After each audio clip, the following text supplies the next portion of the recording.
she took that without asking. Barbie wouldn't do that.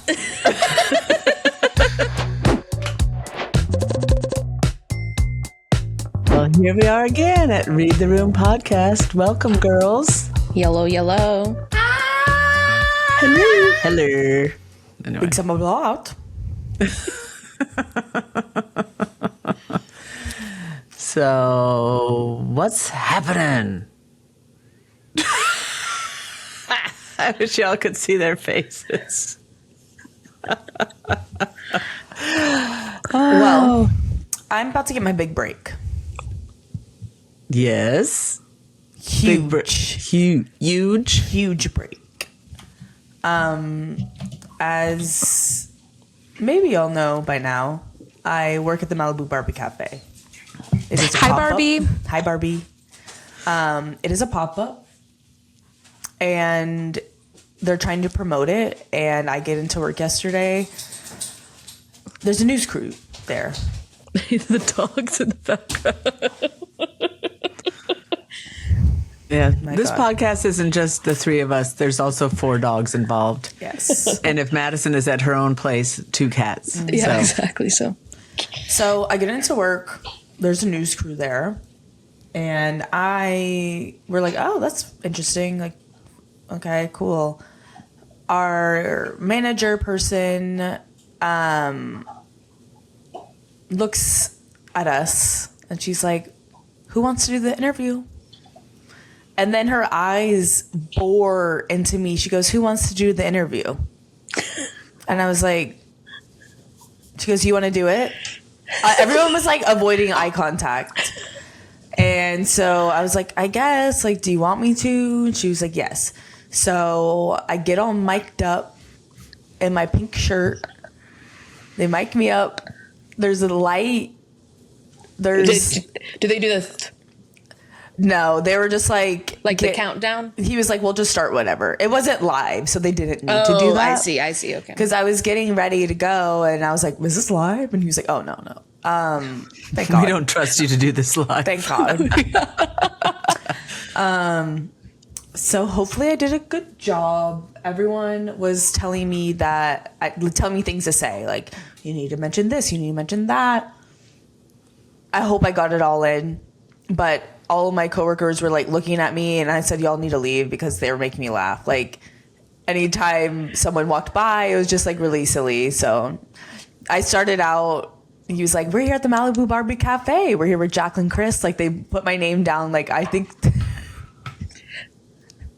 they like asked for my name. They wrote it down. Like, so then I'm like, hi, Barbie. I can't wait to see it. I can't wait to see this too. Jacquelyn Christ here joins us with more on what we can expect. Thanks for letting us come by and make you fix all this fancy food. Yes, hi, Barbie.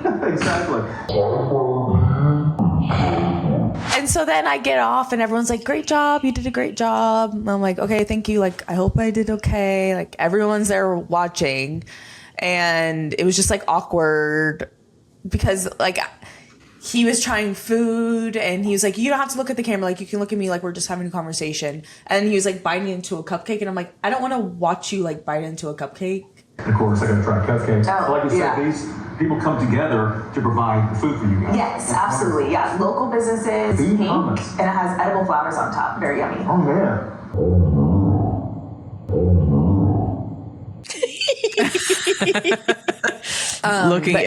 looking everywhere but at him. Yeah. Literally. And so then I get done and they're like, oh, yeah, this is going to be, it's on Spectrum News. I think it's a local Austin station. Like, I don't know.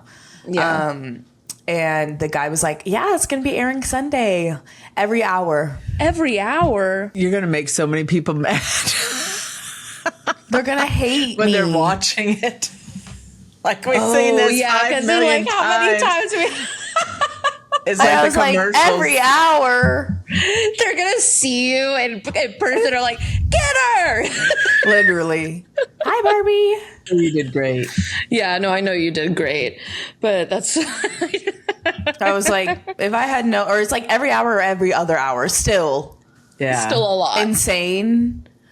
And yeah, so that was like, You should be paid extra for this. That's what I'm saying. I said I better be in good graces with this company. Yeah, seriously. If I had any dignity, I didn't to begin with, but if I had any, I wouldn't have any more. So when you get an ice cream float and a Barbie car, do you get to keep the Barbie car? No. So they run that shit through the washing machines? Well, we hand wash it. Oh, wow. Working at a really family-friendly place, you get exposed to a lot of children. Chillin'? Some fantastic, beautiful, perfect little angels. Others, spawns of Satan.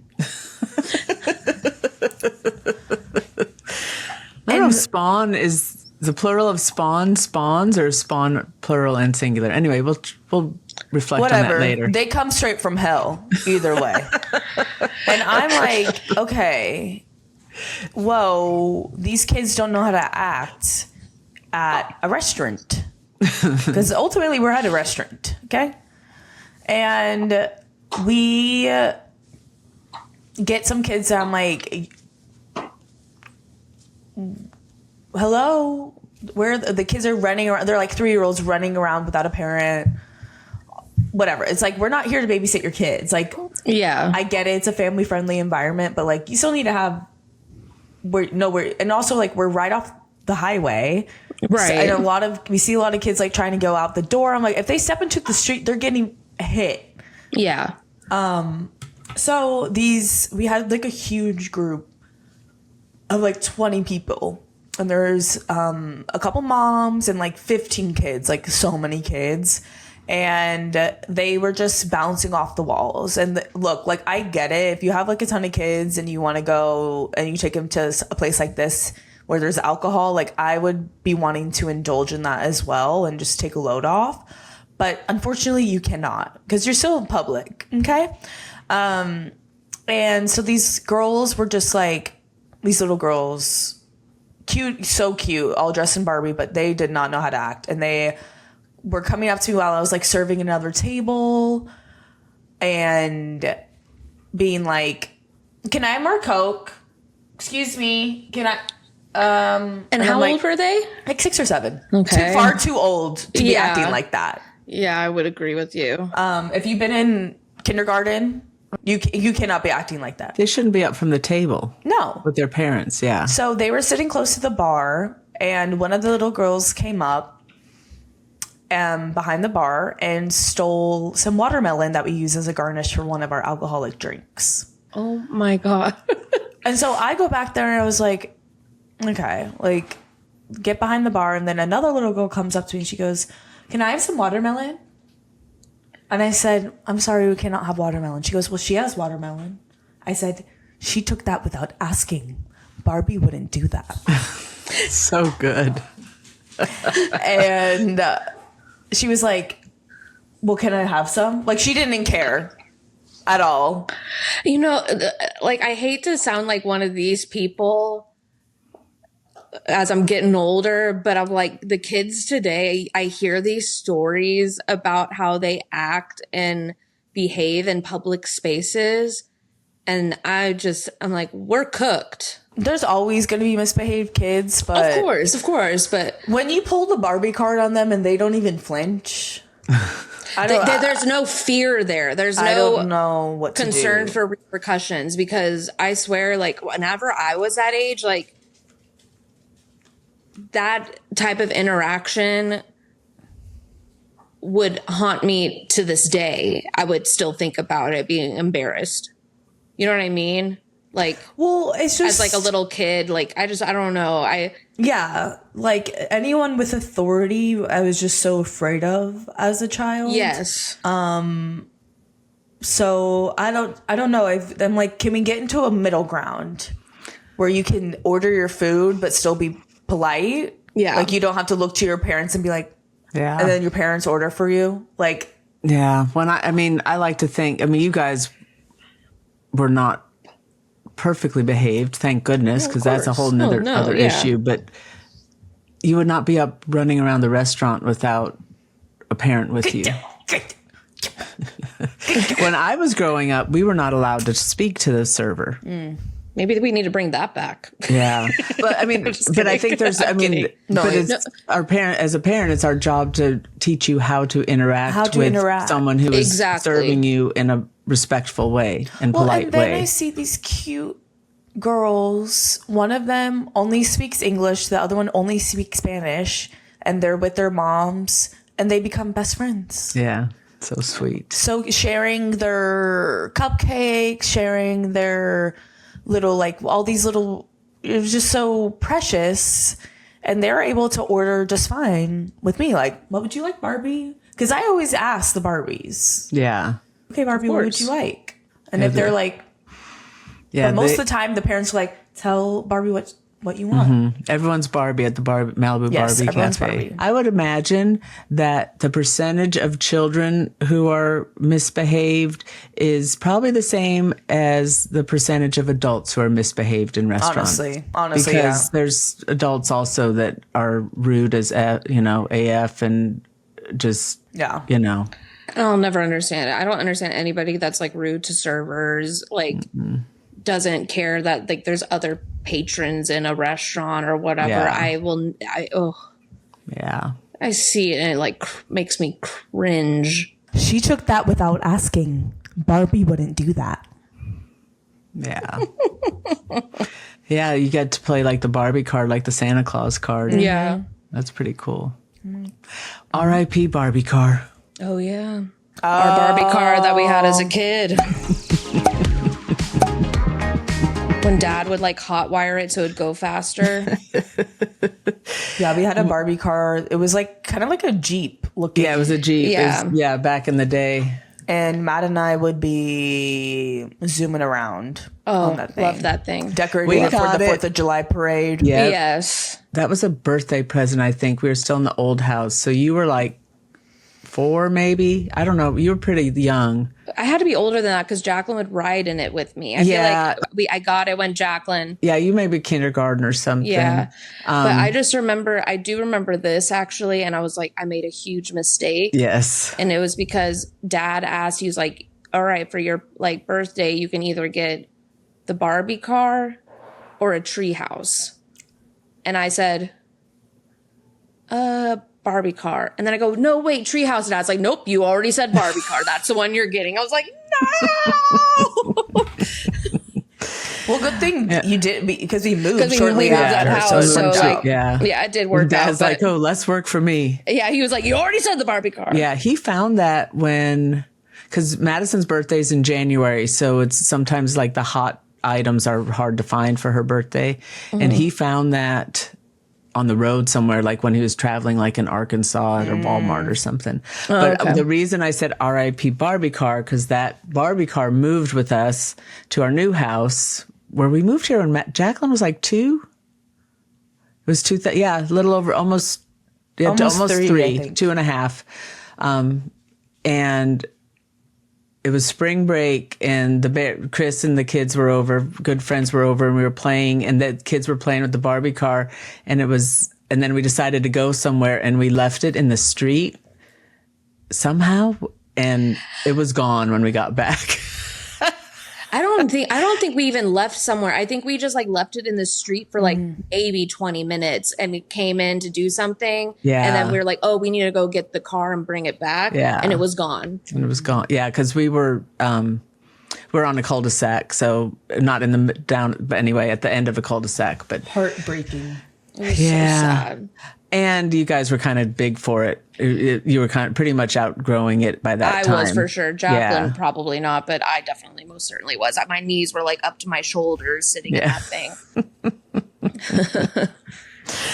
Oh, it was a sad day. Those mini cars for kids are just they've gotten fun. Crazy. Yeah. And now they have all like Lamborghinis and all these different ones. Back then it was the pink and white Barbie car or like the G.I. Joe car. Yeah. Talking about like feeling awkward and stuff. And I think the reason I am more, this gets kind of, am feeling more, not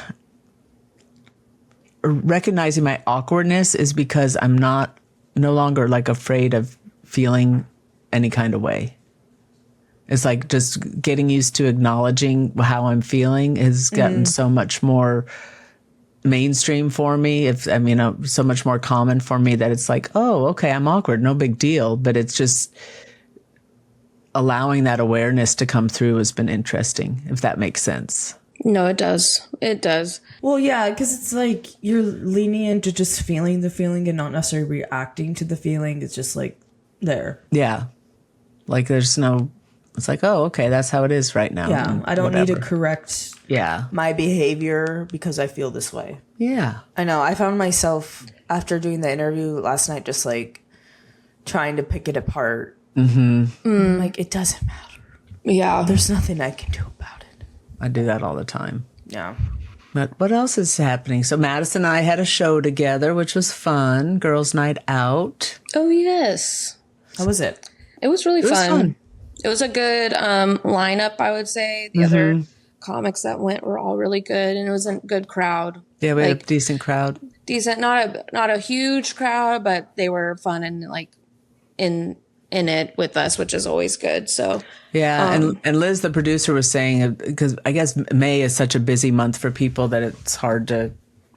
Ticket sales are usually down, but she said they'd like doubled what they had sold last year. So in May, for her May show. So it was fun. And we got photos. I had, since we were both on the show, I thought it'd be fun to have the guys who did my headshots come out and do photos, and then they recorded it for it. We don't have the recording yet, but we got the photos. They're okay. Good. I think they're fine. Me, myself, and I, anytime I've gotten action shots taken where I am on a stage, my face is consistently like, yeah. That's me. Like I never look cute. I'm never like a candid like laugh. Like no, I always look disgusted with whatever's happening. You're so expressive. Pissed off. But it's or ugly. Not ugly. No, not ugly. Right. But it's just always so funny. I'm like my face and all her brow is usually furrowed. I love a furrowed brow. Furrowed. So, and, yeah. You got shows coming up? A comedian here whose last name's French, and it's called Pardon My French, and it's a completely clean show. So, like, which is kind of fun. But yeah, so we'll see. Is potentially. It fun? I think so. It's a challenge. Yeah. There you go. But if you actually say fuck, then they guillotine you on the stage. And honestly, I volunteer as tribute. I was like, honestly, perfect. But yeah, so hopefully it gets on some more shows. I mean, like, I feel like I had a dry spell for a bit when it came to like getting asked, and then all of a sudden I had like a few happen all at once. So yeah, it just depends. But it's been fun. Yay! Working on some new stuff. Oh, good. So yeah, I think I have a show, but it's not like till the end of June. Later, I know, believe me. But I hosted my first open mic, and that was fun. Oh, you did? Oh, yeah. Yeah. Good. Yeah, my best friend Sophie is trying to get into comedy. Yeah, she did great. Yeah. She did great. Learned a lot from doing the first time. And where was it? It was at the Ricochet Room, which is a burlesque little showroom down in the Cedars district. Did you wear nipple tassels? She was going like this. Not that anyone could see. I can only do one I can only do one. Maybe that's something you need to work on. Goodness. But it's a fun little room. You haven't been there yet, Matt. No, I want to go. Nathan has a connection there, so he was putting it on. That was a nice opportunity to host something different. Yeah. And I've learned because I will do things differently next time. Nice. So hopefully there's a next time. Yeah, I don't see me hosting any other open mics. Maybe you'll host more if you have nipple tassels on. True. I think that's a toss-up. It could either help or really hurt. Help a little or hurt a lot. Probably a bit of both, I would think. Exactly. So, and then I'm excited that we will all be together in Orlando. Home of the must. Must? Ooh, it's musty over there. No, it's just so humid and muggy. Yeah. And musty, honestly. Some places. for sure. But yeah, we're going for one magical weekend. It's a big pride event that our uncle, well, mine and Jacquelyn's uncle, our dad's brother, put on and has been doing for 15 years now? I think so. Wow. Which is crazy. Maybe 14. I can't remember if it's 10 or 11. Anyway, it doesn't matter. Yeah. And also, those who know me know how much I love a water park. Oh. I love a water park. Well, we grew up Schlitterbahn. I was about to say, we grew up true. going to Schlitterbahn every Labor Day weekend for 19 years. I went through a phase in Chicago where I would watch POV. I didn't know this. POV. Do you hear that? Is that one of the dogs? Is he farting? What are you doing?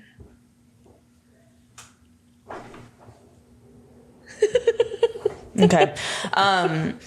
Where I would watch people going down like water slides or just like rides at a water park, POVs. Wow. It's something that I absolutely love. I also absolutely love watching people go on roller coasters, especially Disney ones, because you just see, I don't know, it gives you a sense of whimsy that I don't get enough. Well, That's I so didn't know cute. you did this. I love this for you. That's But so cute. I would like you to tell us, and I was thinking about this the other day, because I think I saw a TikTok of something similar. Would you tell us about your experience on Space Mountain? Not when you were riding, but when you were in line, please. Oh my God, I forgot about that. And how old? You were like 13, maybe you were in middle school, right? Was that when we went, when I was a freshman in college? So were you a freshman in high school? I think I was a freshman in high school. I think I was in 13, high 14, school. yeah. We went on Space Mountain, which I'm sure everyone knows what Space Mountain is. It's like a dark ride. It's black in there. And it's indoors. It's like it's like a retro-y kind of, it's supposed to be new age, but now it's like retro. Now it's really retro. And there's like, you get into the cart of the ride and you go and you kind of like ride a little bit to the actual like beginning of the ride, and you pass people who are waiting in the line to ride. And so This is Chris family lore. Yes. Me This being is such a typical Chris family story. Literally. Okay, sorry, go ahead. Me being an absolute ham and like boy crazy as a 14-year-old kid, I see a group of boys who look around my age in line waiting for Space Mountain, and we're driving by them. So I decided to give them a little cheeky, like, ooh, a little like finger Hello, wave. boys. Hi. And as I'm doing that, the cart goes and stops. So I'm mid finger wave. These boys are looking at me like, who is doing that? And then I have to sit in my choice.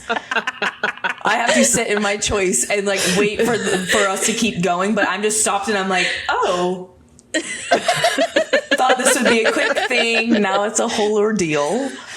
I was just going to ride on by.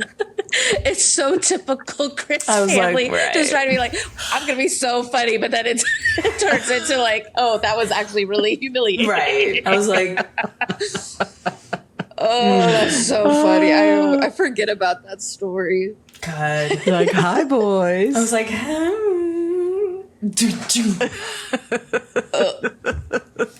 what was that? Yeah, they were investigating so further. funny. I don't think they're they like, like "Who what they is-" saw. I was also kind of taunting them, like, "Ha, I'm riding the ride and you're still waiting in line. How about that?" And then that makes it even funnier that the ride stopped and they're like, who's riding the ride now? Well, I'm still buckled in, Oh, that's true. ready to go. Buckle up. I love Disney though. I love It's so much I love fun. watching people. I follow a couple Disney like accounts where people will go to Disney a lot, or they'll share interesting fun facts. Maybe something that could be a little haunting or disturbing. I eat that shit up. I feel like we should tell the story about the Little Mermaid singing and about what was his name, the dancer Vinny, which Vinny also rest in power, man. Yeah. He was a really nice guy, but just kind of a character, if you will. he was one of the dancers that won Magical, and he was had the most incredible energy. Yes, but he was there, I think, every year, and he's sadly passed, and I think a couple of years ago. Now, but we were talking with Julie backstage at one of the events, and that was the first year you guys went. That was the first year we went, and Julie's our aunt, and her and Barbara were there. Both of our aunts are sisters, and we were talking with them about, I think, Disney or something. And Julie is also a ham bone, so she just starts singing a whole new world, not a whole new world, part of your world. And Vinny Vega joins in and sings the entire song. And it was one of those things I had taken a gummy as well, and that was really hitting at that moment. I was like, this feels like an eternity listening to him sing this. And also picture this, he's in a Speedo, all oiled up for dancing, and he's singing to us, and he's singing to us in front of our two aunts, who are, one of which is very, and the other kind of a little more on the modest side. And then he said one of the craziest jokes. I wish that I could remember it. I'm pretty sure it had a couple slurs in it, so that I probably best not to repeat it. But it was one of those he said to us, including our two aunts, and I was like, oh my God. Yeah, I just I don't know how to react. It was a really dirty joke, and our aunts were just like, He is so hilarious. So funny. He's a sweet guy. And is such a nice person. It was really heartbreaking when he passed. And we had that story was one of my favorite stories from One Magical. So to have it really encapsulates the energy and it's just the freedom of yes. That's what I was so touched by especially the first year I went, because I'd never experienced that before. Because Tom and Billy and I were walking around Typhoon Lagoon after it got all together, and it's just all these, mostly men, but all these people that are just being exactly who they want to be, and having that space to be, especially people who are so marginalized in the wider community, or can be. I don't know, not to get too deep, but and they're having fun and lots of partying and whatever they want to do. But it's just having to see people feeling so free was really in those numbers. It's really heartwarming. So another fave story of mine quickly is of our friend Claudio when we were, because our first year going Typhoon Lagoon, it was amazing. It was Florida, and it was in the 70s that night, so it felt incredible. But then a huge storm, it just started pouring down rain, so everybody was trying to get on the shuttles to get back to the hotels, and it was turning into a mess. And we finally get on, and then all of a sudden we hear someone outside the bus being like, okay, I have this many seats. How many do you need, darling? Yep, okay, 5. All right, let me go in here. And who's to walk out but our friend Claudio? And he's like, how many are back there? 2, and there, 3. He's like, I've only got 5 seats, darling. 5 seats. How many of you are there? And he then told us later he stayed he was a guest. He's not working this event. He's there as a person attending it. And he said he stayed the whole night helping the shuttles get people on the bus and off the bus. He's like, 3 more. Yeah, he's like, they needed help, honey. What am I supposed to do? Just leave them? We're like, yes, you could have left them. But that's his person. He's like, I see a need, I'm gonna jump in and help out. But oh my God, it was so because we're all just getting drenched. Luckily we are at a water park, but still it's not really fun to get rained on when you're cold and just want to get home. It's cold, and so and then he invited me. He lives in Chicago. He and Ben invited me, and I went up there for a week and stayed with them and had a great time. So it's just a lot of fun. It's just a lot of fun. So we'll have stories of that next time. Yes. So thanks for reading the room with us. Yes. And we'll catch you on the flippity flop. On the flippity flop. On the flippity flop. With peace and love. With peace and love. Can't wait to see you next Thursday. Yeah. Yes. Yeah. Woo! All right. Love you. All right. Love you.